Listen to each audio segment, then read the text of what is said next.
Hi June and the rest of the 422 class. My name's Kayleen and this is our group. So we have Corey, Cassandra, Cassie, Chantel, Bianca, and behind the camera is Janaea. So our project is on mental health and the stigma that affects university students.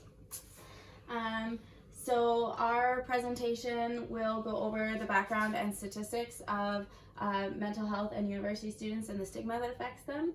We will take a look at how media influences this, the current initiatives that are out there. The lens that we shot our project through would be through the critical social theory. We'll go through what we did for our actual project, future considerations, and then we had a Q&A at the end. So for the interactive portion of our presentation, we wanted to use Mentimeter, and the question that we would have asked students would be what word comes to mind when you think of mental health, and we intended on doing a word bubble for that.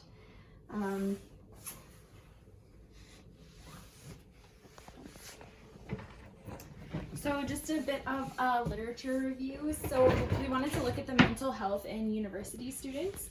And in a study done at the U of T, it found that 75% of mental health problems are appearing before 25, which is why we targeted the university population, which usually correlates to those or many students under 25. And it also found that 46% of the post-secondary students reported feeling too depressed to fully function. In addition, the number of students going to university has doubled in the last 5 years, so we're seeing an influx in that population, which again is why we chose them as our target. And they also found in this study done at the U of T that students demonstrated deficiencies in physical activity, fruits and vegetables, and getting proper sleep, which all correlate back to that mental health. So we also wanted to look at the effects of the media on mental health stigma. So through our research, we found that the media often links mental health and mental illness to crime and violent behaviors, misrepresenting the true nature of mental illness. We found that television shows frequently portray individuals with mental illness as violent, jobless, and a danger to themselves and others. Many cartoons are now negatively representing mental illness to children as well, which can shape the opinion of young minds, thus perpetuating further stereotypes and creating stigma throughout their lives. Individuals who are stigmatized can often feel devalued, judged, shunned, and can avoid seeking treatment. But the media can combat stigma by providing accurate education, creating connections between people through social network platforms, and protesting injustices through the powerful use of personal stories to highlight stereotypes that can perpetuate stigma. There are some current initiatives in Saskatchewan that are combating mental health stigma. So there's Break the Barrier, which brings people together to share their stories, encourage one another, and provide education about stigma. There's the Sun and Barrett Kuntz documentary, which promotes mental health awareness and attempts to help youth feel less stigmatized and normalize discussions around mental health. And then there's also Understand Us, which attempts to address mental health stigma through public awareness campaigns, health fairs, charitable events, and speaking engagements that provide more education. So in our project, we wanted to implement critical social theory. We chose this theory because it considers both the social and economic forces that result in power differences within our society. So this affects university students' ability to access and seek care. It is very well known for society to marginalize those with mental illness, causing greater differentials between them and thus resulting in stigma. We hope that our project challenges the status quo by advocating for social change by using posters and providing education in the university here. This advocation in turn hopefully raises awareness of social inequalities that exist in university students with mental illness and hopefully starts creating change. So for our project, we can see that there's a need for increased awareness and education about mental health, and so we decided that the purpose of our project was to increase awareness, education, and advocacy among University of Saskatchewan students regarding mental health and stigma, and we were going to do this by using a critical social lens. We wanted to enable marginalized and vulnerable people to engage in their own health care.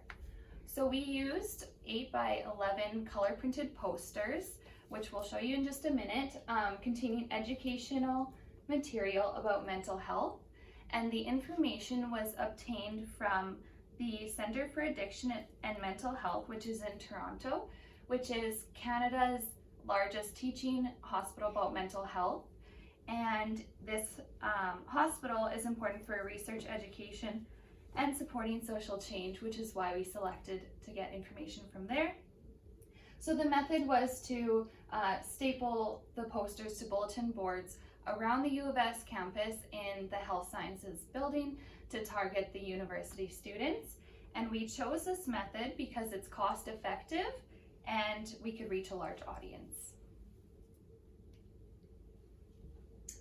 Okay, so this is an example of the poster that we put up on campus. So we asked, does the system value your mental health? And some of the important statistics that we chose were it costs $50 billion per year to treat mental illness. And by age 40, 50% of Canadians will have or will have had a mental illness. So by putting these posters up in a university building for university students to look at the statistics that are directly affecting them, we are enabling this marginalized population to become engaged in their own healthcare in regards to accessing affordable mental health services. So this poster not only facilitates discussion among university students experiencing mental illness, but it also provides education for those who haven't experienced it. And it aims to expose the power differentials between the system and our target population. So for the impact of our project, we had hoped that the information that we had put on our poster would promote some self-reflection and some discussion among students in the health sciences as well as staff. We weren't able to collect any data about the results that we found just due to ethical issues. But we were hoping that we were empowering health science students as the future of healthcare to act as agents for change and to reduce that stigma around mental health and increase people's ability to access more resources. We also found in our literature that there was very few affordable, accessible, and timely access to the services that were available. So we hope that moving forward we can generate some discussion and normalize mental health and seeking treatment for it. So for the future implications if change doesn't occur in regards to mental health services, so the Saskatchewan provincial government currently spends 5% of its healthcare budget on mental health services. So we looked at some reports in the Mental Health Commission of Canada. They actually recommend that we spend 9%. So that's a $108 million shortfall annually. So you can imagine what we could do with that money in terms of, increasing the access and availability. So it's just something we wanted to bring light to. And then just to put it in perspective, that'd be like spending $4,585 per capita for just general healthcare services and only about $230 for mental health. So, and for something that's so prevalent in our society, I think it's something that we should be drawing more attention to. And just by making cuts or decreases to all these things, it's going to cost our economies in the long run. So we kind of used all these statistics, and that's kind of what influenced our poster title for Does the System Value Your Mental Health? And so we also found that $6 billion is lost in lost productivity. So that is for absenteeism, lower productivity rate, and underperformance. And the federal government also found that over the next 30 years, $2.5 trillion will be spent. So definitely something we need to watch out for. And then Saskatchewan has the highest in the country rate, are among the highest for suicide, homicide, and HIV rates, which can be linked to mental health disorders. I think it's about 30%. So. And these are just some pictures of us setting up our posters and enjoying our project here. So we were asking for participation from the crowd for questions or comments at the end with self-care items like face masks, foot masks, and hand sanitizer for little prizes for participation, and just to enforce our message. And then we wanted to leave off with a self-reflection question. How can we as nurse leaders improve mental health among university students? And this was intended to tie in our message with our class.